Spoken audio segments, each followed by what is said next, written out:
So I know that a lot of professors kind of skip over the stuff at the end of the syllabus. They like tell you it's boilerplate, but I think it's actually pretty important, and I want to make sure that I'm clarifying my stance on all of these things as they apply to this particular course. So the Office of Disability Services statement, the most important thing I want to let you know is that if you have some sort of disability that is going to make it difficult for you to turn things in on time, or maybe it makes writing really difficult for some reason, and you also don't feel comfortable doing a video or whatever, get in touch with Offices of Disability Services. They are really helpful in getting extensions or things like that you might need. I actually went through them when I was pregnant.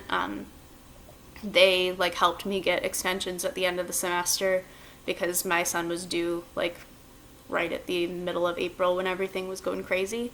So there's lots of different reasons. I've had students work with them because they've got reading difficulties or things like that. It's totally a thing and it's totally fine. So go ahead, talk to Office of Disability Services.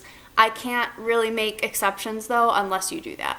So if you've got some sort of documented disability, make sure you go in and check in with them. Grievances and solving problems.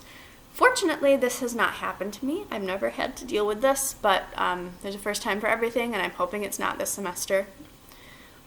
If you have a problem with this class or with me for some reason, a grade, academic practice, come to me first. And honestly, they will tell you to do that. If you try and go over me, they're going to tell you that you have to come and talk to me.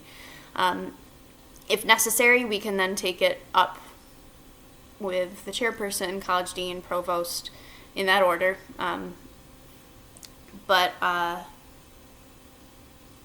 Yeah, that has to come to me before we can go to anybody else. And I'm, again, pretty reasonable. I don't think we're going to run into any issues. But if we do, that's how it's going to be handled. Statement on diversity. We really value diversity here at OSU, and I would almost say particularly in the Department of Teaching and Learning and in Literature for Children and Young Adults.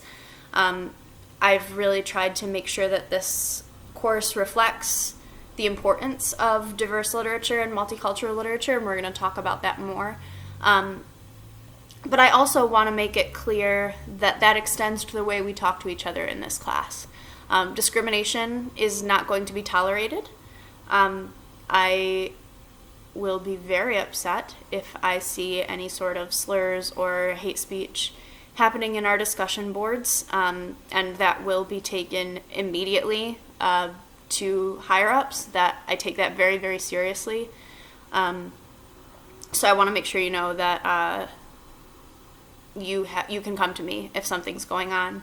And even if it's not within the course, I want to be a resource for you all and a safe space for you all. So please do make sure that you're taking that statement on diversity very seriously, and as seriously as we do at the college and in the department. Finally, academic integrity. I feel like I shouldn't have to tell you not to cheat, but don't. I'm thinking of that part on The Office where he's like, you cheated on me when I specifically asked you not to. I'm specifically asking you right now to not cheat. I haven't turned Turnitin on for this class. I will if I have to. But, yeah, make sure that you're citing other people if you're using other people's ideas. Make sure that you're not buying essays or copying other people's work. I don't mind if you I've had students set up study groups together before where they read the books together and talk about them. That's totally fine. But yeah, not so much on the whole not completing your own assignments deal.